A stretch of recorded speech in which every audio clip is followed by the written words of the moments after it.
Mid-1990s, Patricia Glassop sits in the audience watching her son Michael perform with INXS.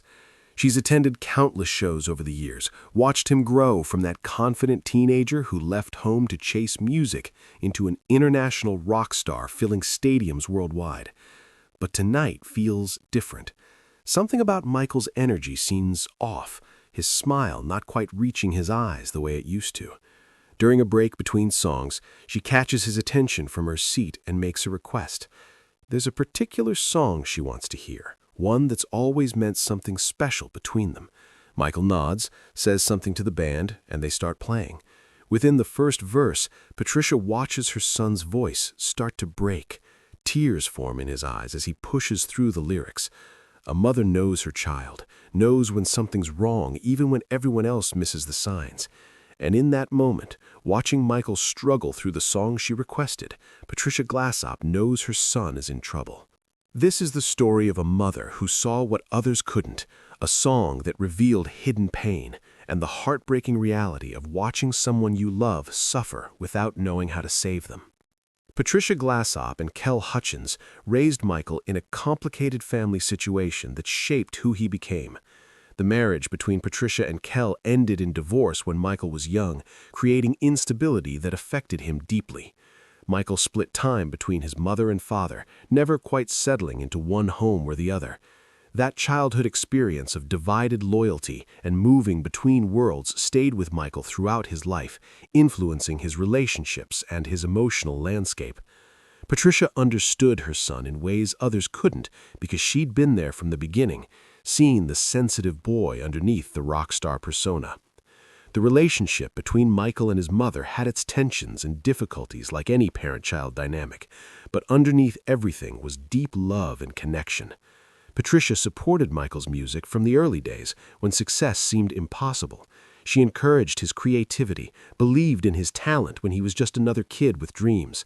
That early support mattered to Michael even after he became famous and didn't need his mother's validation anymore. He never forgot that she'd believed in him first, before the world knew his name. By the mid-90s, Patricia hadn't seen her son as regularly as she would have liked. Michael's life had become increasingly complicated with his relationship with Paula Yates, the custody battles, the constant touring and recording schedule.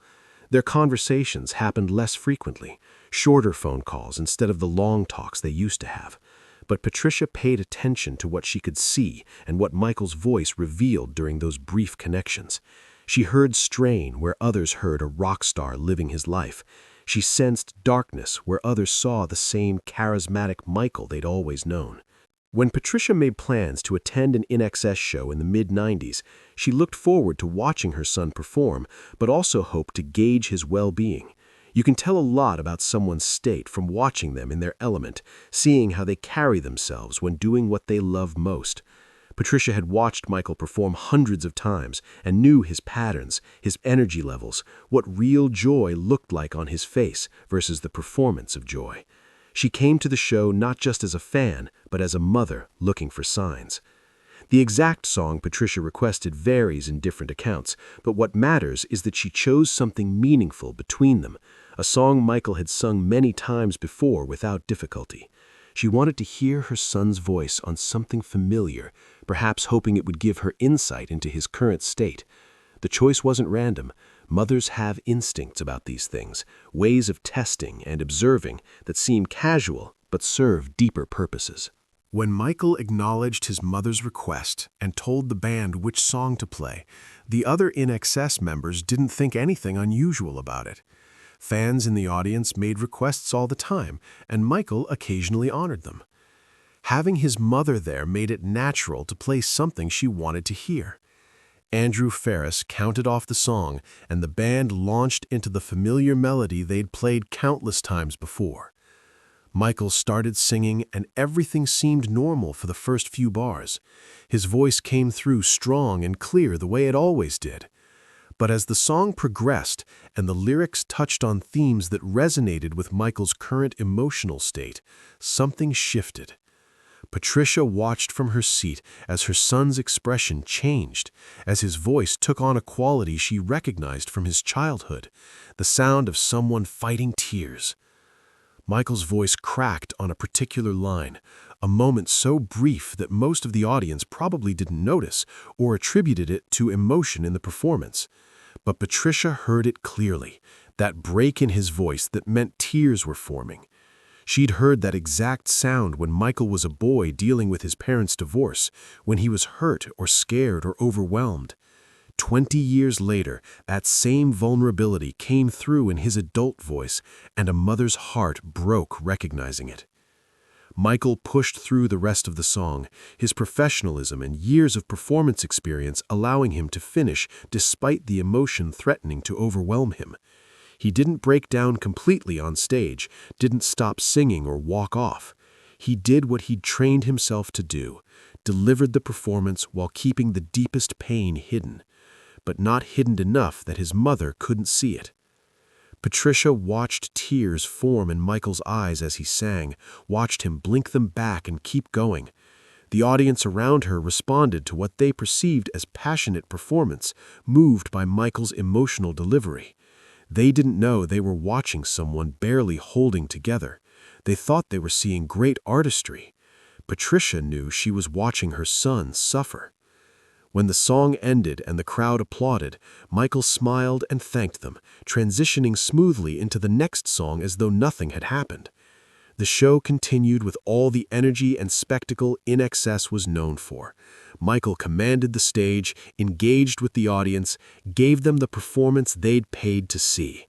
But Patricia couldn't shake what she'd witnessed during that one song, couldn't unhear the crack in his voice or unsee the tears he'd fought back.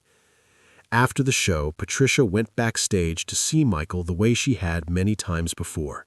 The backstage area buzzed with the usual post-show energy, band members unwinding, crew breaking down equipment, hangers-on congratulating everyone on a great performance. Michael greeted his mother warmly, gave her a hug, asked what she thought of the show. His face showed no trace of the emotion she'd witnessed during that particular song. Patricia asked Michael if he was okay, if everything was all right in his life. The question came from genuine concern, a mother's need to understand what she'd seen on stage. Michael gave her the answers she'd expected, the assurances that everything was fine, just tired from touring, stressed about this or that, but nothing serious. He was convincing because he'd had practice deflecting these kinds of questions, maintaining the facade that kept people from worrying. But Patricia knew her son too well to accept the easy answers. She pushed a little, asked more specific questions about his relationship with Paula, about the custody situation, about how he was really feeling underneath the rock star performance. Michael deflected again, changed the subject, made jokes that diffused the tension. He didn't want to burden his mother with the full truth of how badly he was struggling. That instinct to protect the people you love from your pain is strong, even when those people might be the only ones who can help. The conversation ended the way these conversations often do, with both people knowing more wasn't being said, but neither willing to force the issue. Patricia left backstage feeling worse than when she'd arrived. Watching Michael perform had confirmed her suspicions that something was seriously wrong. The backstage conversation had confirmed that Michael wouldn't or couldn't open up about it. She faced the terrible helplessness of a parent who sees their adult child in trouble but lacks the tools to intervene. Patricia has spoken in interviews after Michael's death about the mid-90s period and her growing concerns for her son. She didn't have the full picture of what Michael was dealing with, the extent of the depression, the effects of the Copenhagen brain injury, the chaos of his relationship with Paula Yates. But she knew enough to be frightened. She saw her boy drowning and couldn't reach him, couldn't pull him to safety because he kept insisting he was fine. The song that made Michael's voice crack during that performance, the one Patricia requested not knowing it would reveal so much, took on devastating significance after November 1997. Looking back, Patricia could see that moment as one of many warnings she'd received and hadn't known how to act on. The guilt parents feel after losing a child is enormous, even when logically they know they couldn't have prevented what happened. Patricia carried the weight of that moment, wishing she'd done more, said more, pushed harder past Michael's deflections. Other family members had similar experiences with Michael during his final years, moments where his pain showed through the carefully maintained exterior. His half-sister Tina has talked about conversations where Michael seemed lost and overwhelmed. His father, Kel, noticed changes in Michael's demeanor during their increasingly rare interactions. But like Patricia, they faced the challenge of helping someone who insisted they didn't need help, who maintained the performance of being fine even when clearly suffering. The dynamics between Michael and his family were complicated by his fame and the physical distance that separated them. Michael's life happened in hotel rooms and recording studios, on tour buses and at industry events. His family's lives continued in Australia mostly, grounded in the normal routines that Michael's career had pulled him away from. Those separate worlds made communication difficult, even when everyone wanted to connect. Michael couldn't easily explain what his life had become, and his family couldn't fully understand struggles outside their experience. But mothers have a particular kind of insight into their children that transcends distance and circumstances. Patricia might not have understood the specifics of Michael's life in the music industry, the pressures and complications of his relationship with Paula, the legal battles and media scrutiny. But she understood her son's heart, recognized when he was in pain, knew the signs that something was deeply wrong. That maternal instinct proved accurate, even when she couldn't get Michael to acknowledge it. The tragedy is that maternal instinct alone couldn't save Michael. Knowing something is wrong doesn't automatically provide the solution. Patricia couldn't force Michael into therapy or drug treatment. She couldn't make him leave Paula or avoid the custody battles. She couldn't undo the Copenhagen brain injury or heal the depression that had haunted Michael for years. All she could do was watch and worry and hope that somehow things would get better before they got worse. After Michael's death, Patricia faced not only grief, but the particular torment of replaying moments like that concert, wondering what she could have done differently. Should she have made a scene backstage, demanded Michael get help, refused to leave until he admitted how bad things were? Would it have made a difference, or just pushed Michael further away?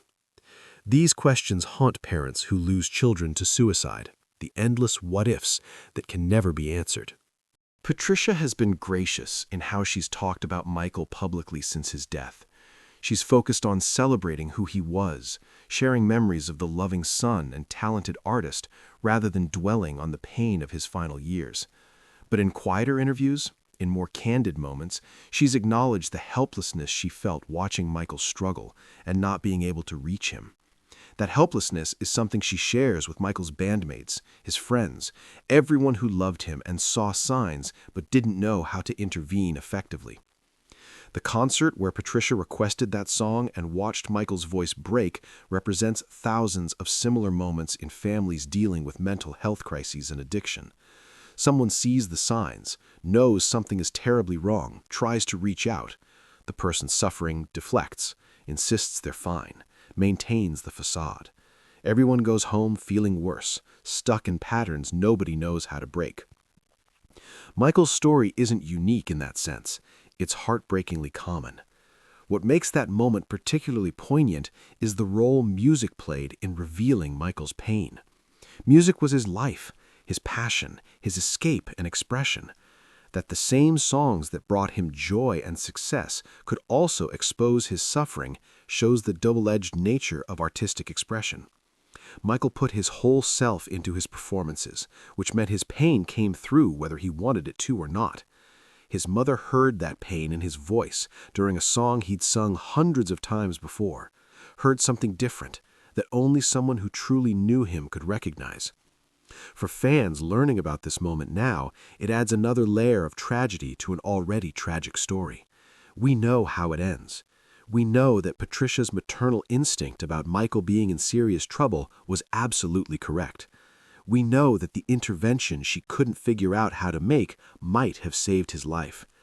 That knowledge makes the story of her requesting a song and watching him struggle through it almost unbearably sad. But the story also reminds us that signs are often there if we know how to look for them. Michael told people he was struggling through his music, through moments when his performance facade cracked, through conversations where the truth slipped out despite his efforts to hide it. The people who loved him saw these signs and worried. They just didn't know what to do with that worry, how to transform concern into effective intervention. Patricia Glassop's experience watching her son perform with tears in his eyes while she sat helpless in the audience captures something universal about loving someone in crisis. You see them suffering, you want desperately to help, but they're adults making their own choices, and you can't force salvation on someone who won't accept it. That limitation is both reasonable and heartbreaking, protecting autonomy while sometimes allowing tragedy. The song itself, whichever one Patricia requested that night, became a monument to that moment for her. She probably can't hear it now without remembering Michael's voice cracking, the tears in his eyes, the terrible knowledge that her son was breaking and she couldn't stop it. Music has that power to capture moments and preserve them, for better or worse. For Patricia, that song preserved one of the worst moments of her life, watching Michael suffer and being unable to reach him. 27 years after Michael's death, Patricia Glassop carries memories of her son that span his entire life. The confident boy who left home to chase music. The young man who called her when INXS got their first big break. The international star who still called his mother when he remembered. And the struggling man in his final years who couldn't or wouldn't let his mother see how badly he needed help. All of these Michaels existed. All of them were real. All of them deserving of memory and love. But that moment in the mid-90s when Patricia sat in an audience and watched her son's voice break while singing a song she'd requested, when a mother's heart recognized her child's pain, even as he tried to hide it, that moment stands as a testament to the tragedy of mental illness and the helplessness of loving someone you can't save. Patricia saw, she knew, and it wasn't enough. That's the unbearable truth she's had to live with for over 2 decades.